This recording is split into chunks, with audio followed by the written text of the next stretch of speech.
تبارك الذي نزل الفرقان على عبده ليكون للعالمين نذيرا. الحمد لله رب العالمين والصلاة والسلام على سید الانبیاء والمرسلین. اما بعد، اگلی آیت میں اللہ تبارک و تعالیٰ نے حج کے موقع کے اعتبار سے عبادات اور کس پر فرضیت ہے اس کو نازل فرمایا ہے. اس آیت سے پہلے جیسا کہ آپ گزشتہ آخر میں تھوڑا سن چکے تھے کہ مدینہ منورہ میں دو خاندان تھے، ایک تھا اوس اور ایک خزرج. پرانے زمانے میں ان میں لڑائیاں تھیں اور آپس میں کئی پیڑیاں خاندان اس میں لڑ کے ختم ہو گئے. لیکن اسلام اور دین ایسی اللہ تعالیٰ کی نعمت ہے، اسلام قبول کرنے کے بعد وہ آپس میں شیر و شکر ہو گئے، آپس میں ایک دوسرے کے لیے ہمدردی، ایک دوسرے کے لیے غمخواری کرنے والے ہو گئے. لیکن کبھی بھی دنیا کے اندر اتفاق اور دنیا کے اندر جو ہیں اسلام کی ترقی یہودیت کو بھائی نہیں ہے. یہ وہ زمانہ ہے جب کہ سرور کائنات جناب رسول اللہ صلی اللہ علیہ وسلم خود موجود ہے. شمس ابن قیس ایک یہودی راہب ہے، راہب نہیں، تورات کا پڑھا ہوا ہے، انجیل کو جاننے والا ہے. ایک مرتبہ اس نے دیکھا ایک پانی کے گھاٹ پر اوس و خزرج کے دونوں خاندان اور صحابہ کرام رضی اللہ عنہ اجمعین جو تھے، دونوں ہی خاندان کے تھے، آپس میں ایک دوسرے سے ہل مل رہے ہیں اور بیٹھ کر ہنسی خوشی کر رہے ہیں. اس کو مرچی لگ گئی، اس سے چڑ پیدا ہوئی کہ کل تو یہ ایک دوسرے کے دست و گریباں تھے، ایک دوسرے کے لیے ہتھیار لے کے گھما کرتے تھے، آج یہ آپس میں ایسے کیوں ہو گئے؟ تو اس کے گلے یہ محبت، یہ اخوت نہیں اتری، بھائی چارہ نہیں اترا. اس نے کیا کیا؟ ایک آدمی کو پیسے دے کر، بکتے بہت ہے نا، بکنے کے اندر لوگ اس زمانے میں بکتے، آج بھی بکتے ہیں نا. آج مسلمانوں کو جو سب سے بڑا نقصان ہو رہا ہے اس میں ایک بہت بڑی وجہ یہ بھی ہے کہ مسلمانوں کی وہ باتیں، وہ نصیحتیں، وہ پرسنل مسائل، وہ عقائد جسے صرف ہم تک محدود رکھنا چاہیے، وہ آج ہوٹلوں پر جا کے بیان کیے جاتے ہیں. آپسی اختلافات، آپسی رنجشیں، آپسی مسائل جو ہمیں مسجدوں میں بیٹھ کر سیکھنے کی چیز ہے، اسے آدمی چوراہوں پر، ہوٹلوں پر، پتہ نہیں کہاں اسے شیئر کر رہا ہے. جبکہ صحیح بخاری شریف میں یہ روایت ہے، سرور کائنات جناب رسول اللہ صلی اللہ علیہ وسلم نے فرمایا المجالس الامانہ. اگر کوئی مشورہ ہوا، کوئی بات پرسنل سماج کی ہو، گھر کی ہو، بھائیوں کی ہو، میاں بیوی کی ہو یا خاندانی ہو، جو بات امانت کے طور پر کہی گئی اس بات کو باہر شیئر کرنے والا خیانت کرنے والا ہے، اس سے بہت بڑا نقصان ہوتا ہے. اس نے وہ پروپیگنڈا کیا کیا، ایک آدمی کو کچھ پیسے پکڑائے اور کہا کہ وہ اشعار جو ان دونوں کے خاندانوں میں اوس و خزرج میں دشمنی کے زمانے میں تھے نا، ذرا وہ پڑھ دے. اس نے وہ اشعار پڑھنا شروع کیے اور یہاں پرانے گھاؤ تازہ ہو گئے.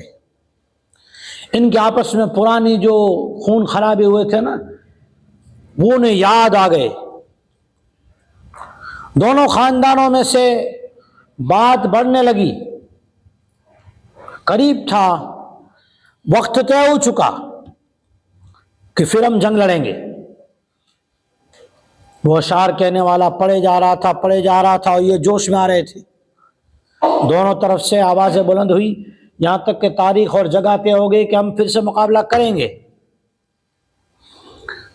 ایک صحابی رضی اللہ تعالیٰ عنہ وہاں سے دوڑے بھاگے آئے اور کہا یا رسول اللہ صلی اللہ علیہ وسلم، جن مومنوں کو آپ نے بھائی بھائی بنایا تھا وہ تو دست و گریباں اور وہ تو آپس میں جنگ و جدال کے لیے تیار ہو گئے۔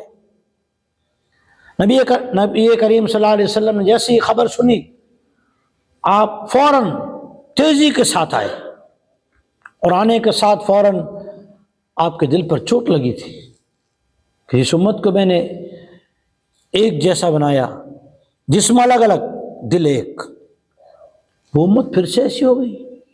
حضور تشریف لائے اور تشریف لانے کے ساتھ ہی فوراً آپ نے نصیحت شروع کر دی۔ آپ نے وہی باتیں بتائی کہ اسلام سے پہلے، اسلام لانے کے بعد اللہ نے تم پر کیا کیا انعام کیا، تمہیں کیسی زندگی اچھی دی، تمہیں ہمدردیاں دی، تمہیں بیٹیوں کا ادب سکھایا، تمہیں بیویوں کا ادب ساری جو اسلام کی اچھائیاں ہیں نا حضور نے بیان کی۔ پھر سے معاملہ ٹھنڈا ہوا۔ فرماتے ہیں مفسرین کہ پھر آپس میں صحابہ کرام رضی اللہ عنہم اجمعین نے ایک دوسرے کو گلے لگایا اور کافی دیر تک دھاڑے مار کے روتے رہے۔ تو وہ واقعہ یہاں سے لے کے آیت نمبر 108 تک، اس درد بھرے واقعے کے بعد جو حالات پیش آئے اللہ جل شانہ نے بیان فرمائے ہیں، سنیں۔ اعوذ باللہ من الشیطان الرجیم، بسم اللہ الرحمن الرحیم۔ قل یا اہل الکتاب لم تکفرون بآیات اللہ واللہ شہید علی ما تعملون۔ آپ انہیں کہیے اے اہل کتاب، تم اللہ کی آیتوں کا انکار کیوں کرتے ہو؟ اللہ تو تمہارے جو کر رہے ہو نا اس کو دیکھ رہا ہے، یہ اللہ کے سامنے جو کچھ تم کر رہے ہو ہے۔ اور کسے کہہ رہے ہیں؟ اہل کتاب یعنی پڑھے لکھے لوگ صرف اپنی انا کے لیے، صرف اپنی انا کے لیے، اپنے وٹ کے لیے، اپنی ذات کے لیے، حب جاہ کے لیے، جبکہ قرآن کیا، یا اہل الکتاب، اے پڑھے لکھو، کیا لفظ ہے۔ قل یا اہل الکتاب لم تصدون عن سبیل اللہ من آمن تبغونها عوجا وانتم شہداء وما اللہ بغافل عما تعملون۔ آپ کہہ دیجئے اے اہل کتاب، اللہ کے راستے سے ان ایمان والوں کو جو ایمان لا چکے ہیں، کیوں اللہ کے راستے میں روڑے بنتے ہو، روکتے ہو، رکاوٹ بنتے ہو؟ وَأَنْتُمْ شُهَدَاء، حالانکہ یہ ایمان والے حق پر ہیں، اس کے تم خود گواہ بھی ہو۔ ایک، حالانکہ یہ جو رکاوٹ پیدا کرنا ہے یہ غلط ہے، اسے بھی تم جانتے ہو۔ وَأَنْتُمْ شُهَدَاء، اس کے بھی تم گواہ ہو کہ وہ حق ہے، اس کے بھی تم گواہ ہو کہ تم جو کر رہے ہو وہ غلط ہے، پھر بھی اے اہل کتاب تم ایسا کیوں کرتے ہو؟ اس سے بڑی بات وَمَا اللَّهُ بِغَافِلٍ عَمَّا تَعْمَلُونَ، جو کچھ تم کر رہے ہو نا اللہ اس سے غافل نہیں ہے، اللہ کو اس کا پتہ ہے۔ یا ایھا الذین آمنوا ان تطیعوا فریقا من الذین اوتوا الکتاب یردوکم بعد ایمانکم کافرین۔ اے ایمان والو، اگر تم اہل کتاب میں سے کچھ وہ لوگ جن کے دلوں میں مرض ہے، جنہیں حب جاہ نے، حب مال نے مار رکھا ہے، اگر تم ان میں سے ایک گروہ کی اتباع کرو گے تو تمہیں ایمان لانے کے بعد بھی پھر سے کافر بنا دیں گے۔ ان کی اتباع کرنے سے، ان کی بات ماننے سے، کس دور کے یہودی، کس دور کے یہودی؟ حضور علیہ الصلوۃ والسلام کے زمانے کے یہودی۔ حضور موجود ہے یا نہیں؟ حضور موجود ہیں، قرآن اتر رہا ہے، معجزات سامنے ہیں، اللہ جل شانہ کی طرف سے آنے والی بشارتیں یا آنے والی پکڑ دونوں بالکل ظاہر ہے، لیکن پھر بھی مسلمانوں کو شک شبہات میں ڈال دیتے ہیں۔ اب تو 1450 سال ہو گئے، اب ان کی چال بازی، ان کا پروپیگنڈا، اس وقت تو حضور بچانے کے لیے موجود تھے، نبی کریم صلی اللہ علیہ وسلم کی ذات اقدس موجود تھی، کہ صحابہ ان کے پاس چلے گئے یا حضور صحابہ کے پاس آ گئے تو راستہ کھل گیا، جو غلط تھا وہ ظاہر ہو گیا، جو کچھ وہ مسلمانوں کو ورغلا رہے تھے وہ صاف ہو گیا۔ اور آج تو کوئی بچانے والا نہیں، کون بچائے گا؟ اس وقت رسول اللہ تھے، حضور علیہ الصلوۃ والسلام سے یہ سوال صحابہ نے کیا تھا، اور آج وہ چیز ہمارے پاس موجود ہے، اسے ہمارا بچاؤ ہو سکتا ہے۔ وہ کون سی چیز ہے جس سے اللہ تعالیٰ نے آپ لوگوں کو قبول فرمایا؟ وہ کون سی چیز ہے؟ وہ کتاب اللہ ہے۔ یہ بات 1400 سال 1450 سال پہلے کی کس نے کھولی؟ قرآن نے کھولی۔ اس بات سے پردہ کس نے اٹھایا؟ کلام اللہ نے اٹھایا۔ اسی لیے حضور نے فرمایا تھا کلام اللہ کو قیامت تک سمجھاتے رہنا، سمجھتے رہنا تو فتنوں سے بچتے رہو گے، ورنہ جس طرح اس وقت حب جاہ نے اہل کتاب کو مارا تھا، آج کے دور میں بھی اہل علم کو یہ حب جاہ مار ڈالے گا، مار دیا۔ کہاں ہے کتاب اللہ کی تعلیم؟ کہاں ہے کتاب اللہ کا علم؟ کہاں ہے کتاب اللہ کا سیکھنا سکھانا؟ نہیں۔ تو یہ کلام اللہ ہے۔ وَأَنْتُمْ شُهَدَاء، اور مومنوں کے حق ہونے پر بھی تم گواہ ہو، اور تم جو کر رہے ہو رکاوٹ اس پر بھی تم گواہ ہو۔ اے ایمان والو، اگر تم ان میں سے گروہ کی اتباع کرو گے تو ایمان لانے کے بعد بھی تمہیں یہ کافر بنا دیں گے۔ وَكَيْفَ تَكْفُرُونَ وَأَنْتُمْ تُتْلَى عَلَيْكُمْ آيَاتُ اللَّهِ وَفِيكُمْ رَسُولُهُ وَمَنْ يَعْتَصِمْ بِاللَّهِ فَقَدْ هُدِيَ إِلَى صِرَاطٍ مُسْتَقِيمٍ۔ اور تم کیسے انکار کر دیتے ہو جبکہ تمہارے اوپر تو اللہ کی آیات پڑھی جاتی ہے، تلاوت کی جاتی ہے۔ اب صرف تلاوت کی جائے تو اس کا کوئی معنی نہیں ہے۔ تلاوت کو اگر سامنے والا سمجھتا نہیں تو روئے گا کیسے؟ تلاوت کو سامنے والا اگر اس کا معنی، میننگ اور ترجمہ نہیں سمجھتا تو اس پہ اثر کیسے؟ اگر تلاوت کو سامنے والا اللہ کیا کہنا چاہتا ہے اس سے خبر نہیں ہے اس کو تو اس پہ اثر ہوگا کیسے؟ ہدایت ہے، دھمکی ہے، دعا ہے، خیر ہے، شر ہے، جنت ہے، جہنم ہے، عذاب ہے یا رحمت ہے، جب تک تلاوت کا معنی ترجمہ نہیں ہوگا تب تک تلاوت نہیں ہے، ناظرہ خوانی ہے۔ وَأَنْتُمْ تُتْلَى عَلَيْكُمْ آیات اللہ، تم تو قرآن کی آیتوں کی تلاوت بھی کرتے ہو، تمہارے سامنے پڑھی جاتی ہے۔ وَفِيكُمْ رَسُولُهُ، اور تمہارے درمیان میں اللہ کا رسول موجود ہے جو تمہیں کھول کھول کے واضح کر کے آیات کو سمجھاتا بھی ہے۔ آیاتوں کو حضور سمجھا بھی رہے ہیں، حالانکہ عرب ہیں، عربی ہے زبان، سمجھتے ہیں، پھر بھی حضور اور وضاحت کر کے اللہ کا مقصد بیان کر کے سمجھاتے ہیں، جسے تفسیر کہتے ہیں۔ وَمَنْ يَعْتَصِمْ بِاللَّهِ فَقَدْ هُدِيَ إِلَىٰ صِرَاطٍ مُسْتَقِيمٍ، جو بھی یہود کا طریقہ چھوڑ دے گا، کلام اللہ کو اور طریقے رسول اللہ کو تھام لے گا، اللہ فرماتے ہیں فقد ہدیہ، اسے سیدھے راستے کی طرف چلا دیا جائے گا، وہ خود نہیں چل سکتا۔ اللہ فرماتے ہیں جو کلام اللہ کو اور سنت رسول اللہ کو، اطاعت محمد مصطفیٰ صلی اللہ علیہ وسلم کو پکڑ لے گا۔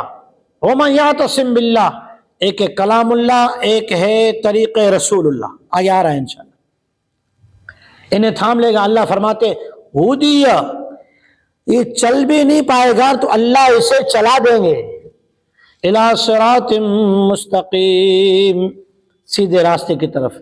یا ایھا الذین آمنوا اتقوا اللہ حق تقاتہ ولا تموتن الا وانتم مسلمون، اے ایمان والو اللہ سے ڈرو جیسا کہ اس کے ڈرنے کا حق ہے، اور تم موت کے وقت تک اپنے آپ کو اسی اللہ کا فرما بردار ایسا بنائے رکھنا کہ دنیا سے جاؤ تو تمہاری موت بھی یہ کہے کہ ایک اللہ والا گیا ہے یا ایک ایمان والا گیا ہے۔ تم ایمان کو اور تقوی کو کب تک تھامو؟ ایمان و تقوی ایسا بنائے رکھو کہ جب تمہاری موت آئے تو تمہاری موت بھی یوں کہے کہ اللہ والا گیا یا ایمان والا گیا۔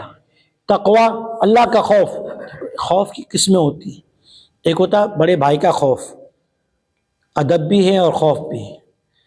ایک ہوتا ہے باپ کا خوف، خوف بھی ہے اور ڈر بھی ہے اور شفقت بھی ہے، دکھ ہوگا تو باپ ہی کو سنائے گا۔ ادب کا ڈر بھی ہے اور شفقت بھی ہے. ایک ہے خوف پولیس کا، آرمی کا، دشمن کا، ڈاکو کا، صرف ڈر ہے، اس میں شفقت نہیں ہے.